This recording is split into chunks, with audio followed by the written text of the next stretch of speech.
Meski diselenggarakan di masa pandemi, pelaksanaan pemilihan kepala desa serentak di Lombok Barat dinilai tidak boleh mengabaikan hak-hak masyarakat desa. Hak masyarakat untuk mengetahui visi misi calon kepala desanya tidak boleh direnggut hanya karena pelaksanaan pilkades dilakukan di masa pandemi. Asosiasi Kepala Desa Lombok Barat tetap meminta pemerintah daerah untuk menggelar pemaparan visi misi calon kades dengan menggunakan jasa media televisi. Selain itu, KPD NTB pun meminta pemerintah melibatkan lembaga penyiaran guna tetap mengindahkan protokol kesehatan COVID-19. Isi melalui sistem online atau debat calon itu. Pelaksanaan pilkada serentak di Kabupaten Lombok Barat menuai atensi dari para pihak. Salah satunya dari Asosiasi Kepala Desa Akad Lombok Barat. Ketua Umum Akad Lombok Barat mendesak Pemda Lobar agar tidak menghapus sistem pemaparan visi misi calon kepala desa meski dengan alasan pandemi COVID-19.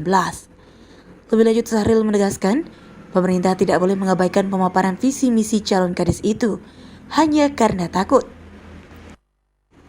Kepala Badan BPMPD diminta cerdas mengambil kebijakan.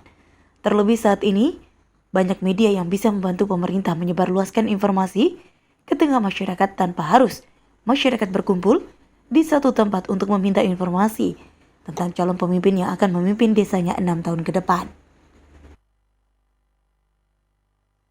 Dan memang penting di masa pandemi ini para calon kepala desa harus memiliki inovasi untuk meyakinkan konstituennya, pemilihnya, supaya apa yang menjadi kebutuhan masyarakat di dalam menyalurkan hak pilihnya itu jelas.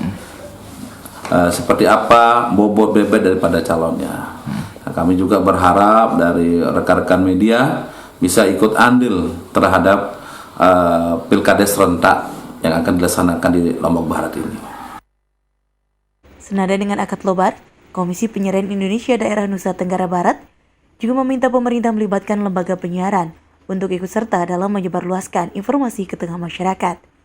Pemaparan visi misi dan penyebarluasan informasi terkait pilkades serentak bisa dilakukan melalui televisi, sehingga hak masyarakat mendapatkan informasi terpenuhi dengan menonton televisi di rumah. Yang dijalankan atau yang diselenggarakan di tengah pandemi COVID ini, saya rasa itu adalah solusi terbaik. Ya. Jadi untuk menghindari kerumunan massa,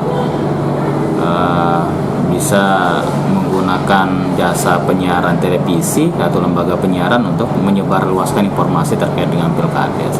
Intinya jangan sampai untuk menghindari kerumunan massa, tetapi hak masyarakat untuk tahu tentang calon-calon pemimpinnya diabaikan. Jadi ini solusi terbaik sebenarnya, bisa menggunakan lembaga penyiaran. Jadi yang hadir di lokasi pemaparan visi misi cukup panitia, calon, kemudian mungkin satu orang LO, sementara masyarakat diminta nonton di rumah. Jadi itu solusi terbaik, tidak ada pengumpulan massa, tidak ada kerumunan massa, kemudian informasi terkait dengan pilkades tersampaikan, visi misi calon-calon kepala desa ini tersampaikan kepada masyarakat.